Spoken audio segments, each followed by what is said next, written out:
Hello guys, welcome back to Vamshi talks. ఇలాంటి IPL and interesting updates అన్ని తెలుసుకోవాలంటే ఇప్పుడే ఛానల్ని సబ్స్క్రైబ్ చేసుకోండి. ఇంకా వీడియోకి వెళ్లే ముందు ఒక లైక్ చేయండి ఫ్రెండ్స్. ఈ ఒక్క లైక్ మాకు ఎంతో మోటివేషన్ ఇస్తుంది నెక్స్ట్ వీడియోస్ కోసం. ఇంకా మనం డైరెక్ట్ గా వీడియోలోకి వెళ్తే, లాస్ట్ వీడియోలో మనం అడిగిన క్వశ్చన్ కి చాలా మంది కరెక్ట్ ఆన్సర్ ఇచ్చారు.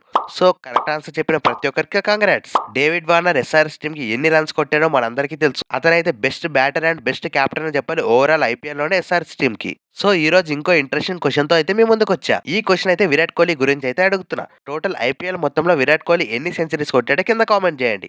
ఎవరైతే కరెక్ట్ ఆన్సర్ ఇస్తారో వారి నేమ్స్ అయితే నెక్స్ట్ వీడియోలో డిస్ప్లే చేస్తా. This is your question. ఇంకా మనం డైరెక్ట్ గా వీడియోలోకి వెళ్తే, ఈ వీడియోలో ముంబై టీం గురించి అయితే మాట్లాడుకుందాం. వాళ్ళ ప్లేయింగ్ లెవెన్ ఎలా ఉండబోతుంది అండ్ ఆక్షన్ లో వాళ్ళు తీసుకున్న పిక్స్ ఎలా ఉన్నాయో చూద్దాం. ఇంకా దానికి ముందు ఆల్రెడీ ఇప్పుడు జరుగుతున్న విజయ్ హజారీ ట్రోఫీ గురించి అయితే మాట్లాడుకోవాల్సింది. మెయిన్ గా అందులో ఆడుతున్న రోహిత్ శర్మ అండ్ విరాట్ కోహ్లీ వాళ్ళైతే బీస్ట్ ఫామ్ లో ఉన్నారని చెప్పాలి. మెయిన్ గా ఇప్పటి వరకు ఉన్న రిపోర్ట్స్ ప్రకారం Rohit Sharma and Virat Kohli just 2 matches మాత్రమే ఆడుతున్నారు. సో ఈ 2 మ్యాచెస్ కంప్లీట్ అయిన తర్వాత వాళ్ళ స్కోర్స్ ఎలా ఉన్నాయి, వాళ్ళు ఎన్ని రన్స్ స్కోర్ చేశారో మాట్లాడుకుందాం. ఇంకా ఫస్ట్ గా విరాట్ కోహ్లీతో స్టార్ట్ చేద్దాం. ఇంకా తను ఆడిన ఫస్ట్ మ్యాచ్ లోనే ఢిల్లీ టీం తరపున సెంచరీ కొట్టి తనైతే మ్యాచ్ ని ఈజీగా గెలిపించాడు. జస్ట్ 100 బాల్స్ లోనే 130 రన్స్ అయితే కొట్టాడు. ఇంకా సెకండ్ మ్యాచ్ విషయానికి వస్తే, జస్ట్ తను ఆడిన 60 బాల్స్ లోనే 77 రన్స్ అయితే చేశాడు. జస్ట్ ఈ 2 మ్యాచెస్ లోనే టోటల్ గా 208 రన్స్ అయితే కొట్టాడు. తన ఫామ్ ఎలా ఉందో మన అందరికీ అర్థమైంది. ఇంకా న్యూజిలాండ్ సిరీస్ కి అయితే విరాట్ కోహ్లీ చాలా హంగ్రీ చీతాలా రెడీగా అయితే ఉన్నాడు. ఇంకా ఇప్పుడు రోహిత్ శర్మ విషయానికి వస్తే, తను ఆడిన ఫస్ట్ మ్యాచ్ లోనే 155 రన్స్ అయితే చేశాడు. జస్ట్ 94 బాల్స్ లోనే 155 రన్స్ అయితే చేశాడు. అందులో 18 ఫోర్స్ ఉంటే 9 సిక్సెస్ ఉన్నాయి. ఇంకా ఈ మ్యాచెస్ అన్ని టెలికాస్ట్ ఉండవు కాబట్టి కొన్ని వీడియోస్ అయితే మనం సోషల్ మీడియాలో చూస్తూనే ఉన్నాం. తన బ్యాటింగ్ వీడియోస్ చూస్తుంటే మాత్రం వేరే లెవెల్లో ఉన్నాయి. చాలా సింపుల్ గా ప్రతి ఒక్క 6 కొట్టి చూపిస్తున్నాడు. సో విరాట్ కోహ్లీ అండ్ రోహిత్ శర్మ ఇద్దరిని అయితే నెక్స్ట్ వచ్చే ఓడిఐ వరల్డ్ కప్ కి ఎవరు ఏ సెలెక్టర్ కూడా ఆపలేరు ఇదైతే పక్క. గౌతమ్ గంభీర్ కాదు, ఏ సెలెక్టర్ కూడా వీళ్ళిద్దరిని ఆపే ఛాన్సే లేదు. ఈ 2 ప్లేయర్స్ ని మనం నెక్స్ట్ ఓడిఐ వరల్డ్ కప్ లో చూడబోతున్నాం. ఇంక ఇప్పుడు ఎస్ఆర్హెచ్ ప్లేయర్ విషయానికి వస్తే, ఇషాన్ కిషాన్ గురించి అయితే మాట్లాడుకోవాల్సిందే. తను ఆడిన ఫస్ట్ మ్యాచ్ లోనే జస్ట్ 39 బాల్స్ లోనే 125 రన్స్ అయితే చేశాడు. ఏం బ్యాటింగ్ మరి దారుణంగా ఆడుతున్నాడని చెప్పాలి. ప్రతి ఒక్క బౌలర్ కి భయపెట్టిస్తున్నాడు. జస్ట్ ఈ 39 బాల్స్ లోనే 14 సిక్సెస్ కొడితే జస్ట్ 7 ఫోర్స్ మాత్రమే. ఇంకా తన స్ట్రైక్ రేట్ విషయానికి వస్తే జస్ట్ 320 స్ట్రైక్ రేట్ అంట. ఎస్ఆర్హెచ్ చిప్ యాక్టివేట్ అయిందని చెప్పాలి ఇషాన్ కిషాన్ కి. ఇంకా సెకండ్ ప్లేయర్ గా అభిషేక్ శర్మ కూడా 45 బాల్స్ లో 48 రన్స్ కొట్టి డీసెంట్ పర్ఫార్మెన్స్ ఇచ్చాడని చెప్పాలి తన ఫస్ట్ మ్యాచ్ లో. మెయిన్ గా ఇషాన్ కిషాన్ అండ్ అభిషేక్ శర్మ వీరిద్దరు అయితే సెకండ్ మ్యాచ్ ఆడలే. ఇప్పుడు మెయిన్ ఇంపార్టెంట్ ప్లేయర్ గురించి మాట్లాడుకోవాల్సిందే నితీష్ కుమార్ రెడ్డి.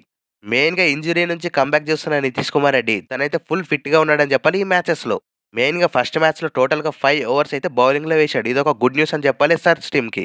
అండ్ బ్యాటింగ్ లో కూడా 21 బాల్స్ 23 అయితే కొట్టాడు. ఇంకా సెకండ్ మ్యాచ్ విషయానికి వస్తే కెప్టెన్ నాక్ ఆడాడని చెప్పాలి బ్యాటింగ్ లో. జస్ట్ 41 బాల్స్ లోనే 55 రన్స్ కొట్టి మ్యాచ్ విన్నింగ్ పర్ఫార్మెన్స్ అయితే ఇచ్చాడు. కమింగ్ టు బౌలింగ్, టోటల్ గా 10 ఓవర్స్ అయితే కంప్లీట్ చేశాడు ఈ మ్యాచ్ లో.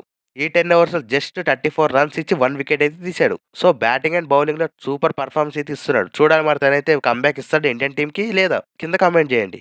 ఇది ఇప్పటి వరకు ఉన్న విజయ్ హజారీ స్టాట్స్. ఇంక ఇప్పుడు డైరెక్ట్ గా ఎంఐ టీం ఎలా ఉందో చూద్దాం. ముంబై టీం గురించి అయితే చాలా మంది వీడియోస్ ఏమావా అని అడుగుతున్నారు. ఇంకా ఎంఐ గురించి డీటెయిల్ గా చూసుకుంటే, ఎంఐ టీం అయితే మాస్టర్ మైండ్ తో ఆప్షన్ కి ముందే వాళ్ళకి కావాల్సిన ప్లేయర్స్ ని ఆప్షన్ కు ముందే తీసుకుంది. బట్ వాళ్ళ గురించి అయితే మనం ప్రతిసారి మాట్లాడుకుంటూనే వస్తున్నాం. జస్ట్ వాళ్ళ దగ్గర ఉన్న 2.75 క్రోర్స్ తో కూడా బెస్ట్ ఆప్షన్ చేయబోతున్నారని మాట్లాడాం.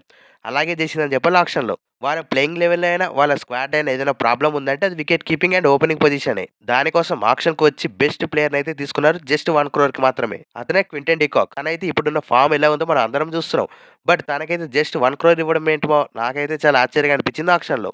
దీని గురించి మీరేమనుకుంటున్నారు కింద కామెంట్ చేయండి. ఇంక ఇప్పుడు వాళ్ళ ప్లేయింగ్ లెవెల్ ఎలా ఉందో చూద్దాం. ఇంకా ఇప్పుడైతే ముంబై ఇండియన్స్ అయితే మాక్సిమం ఓపెనర్స్ లో అయితే Rohit Sharma and Quinton de Kock తోనే రాబోతుంది. మాక్సిమం రెకిల్టన్ కి అయితే బ్యాకప్ ఓపెనర్ గా పెట్టొచ్చు క్వింటన్ డికాక్ కి. ఇంకా 1 డౌన్ విషయానికి వస్తే తిలక్ వర్మ రాబోతున్నాడు. నెంబర్ 4 లో సూర్యకుమార్ యాదవ్, నెంబర్ 5 లో నమందీర్, నెంబర్ 6 లో హార్దిక్ పాండ్యా, నెంబర్ 7 లో వాళ్ళు ట్రేడ్ చేసుకున్న రుదర్ఫర్డ్, నెంబర్ 8 లో మిచెల్ శాంట్నర్, నెంబర్ 9 లో బౌల్ట్, నెంబర్ 10 లో జస్ప్రీత్ బుమ్రా అండ్ నెంబర్ 11 లో Deepak Chahar and impact player గా అశ్విని కుమార్ అయితే రాబోతున్నాడు. ఇది ముంబై ఇండియన్స్ యొక్క బెస్ట్ ప్లేయింగ్ లెవెన్. ఇంకా ఈ ప్లేయింగ్ లెవెన్ లో మీరు ఏమైనా చేంజ్ చేయాలనుకుంటే చేంజ్ చేయండి.